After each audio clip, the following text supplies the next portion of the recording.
Hey Steelers Nation, it's Joe Rockey here with the Pittsburgh Syndicate. In yesterday's episode, we released it about how we brought in Markus Golden.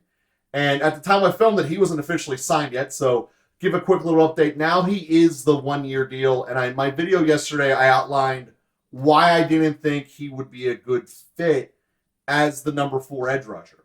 And the reason is because he doesn't give enough consistent oomph.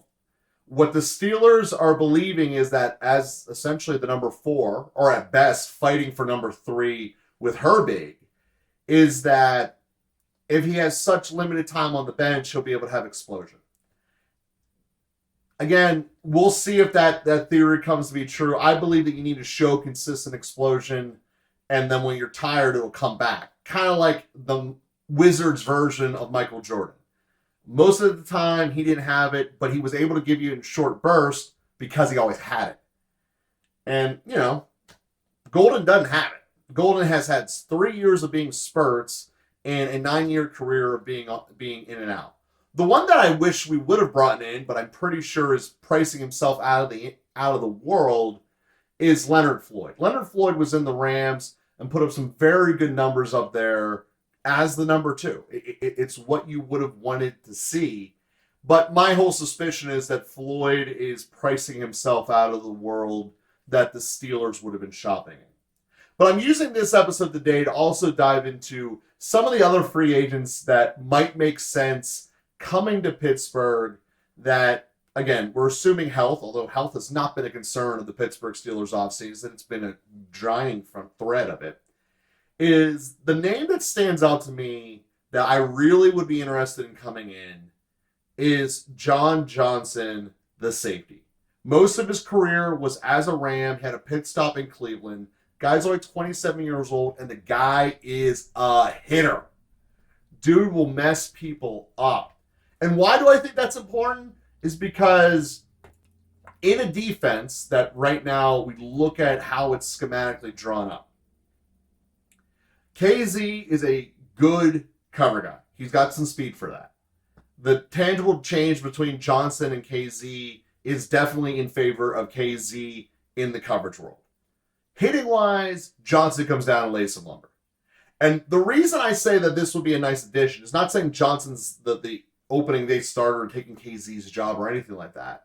But I think what he would give you is this non-real descriptive, what is our job that we're doing in the middle of the field right now. That's the Lorenzo Neal type role. Like, yeah, I can cover as good as Lorenzo, but I also can hit in the thing.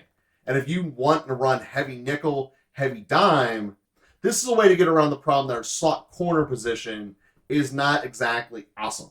Because we really don't have one except for Sullivan, who was zero to write home about. He seemed to be a desperation pick on draft day when we clearly missed the slot thing getting drafted. Again, no criticism to the draft haul they did. They just had more needs than picks. And when we look at the slot position, it's certainly the weakest spot on the Steelers defense. Well, how can you get around this? You do heavy, you have extra nickels. You have extra safety nickels. You play big nickel, big dime. That just means you put a safety out there on the inside instead of the corner. And John Johnson, of all of the safeties that are still on the table, is the one that I'm really wishing that the Steelers would be able to bring in. And again, it's assuming that the health checks out in all the 9 yards and they come up with a healthy contract. Obviously, we shouldn't be spending any significant money or funds until Highsmith is taken out, so that way you can have the long-term solutions taken care of.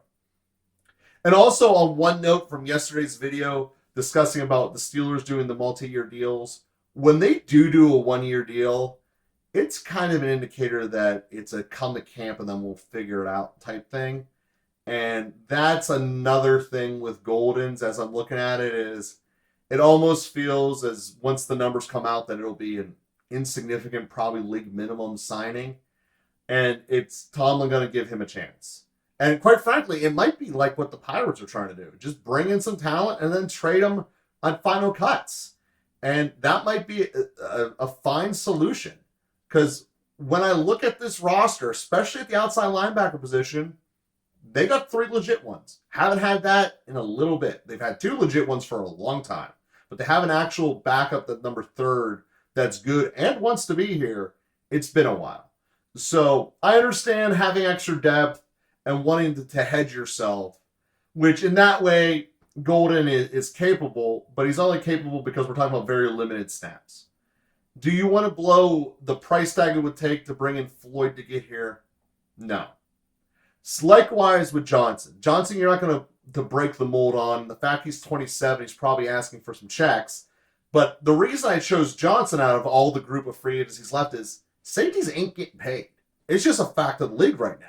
So you can bring one in for very little money and get a very quality player. It's one of the most benefit to cost analysis on the entire football field is your safety. And John Johnson's a great athlete. He's a great player, and I think he'd fit very well here. So he's who I'd want to have moving forward. And I hope you guys enjoyed today's episode. Please reach out to me in the comments.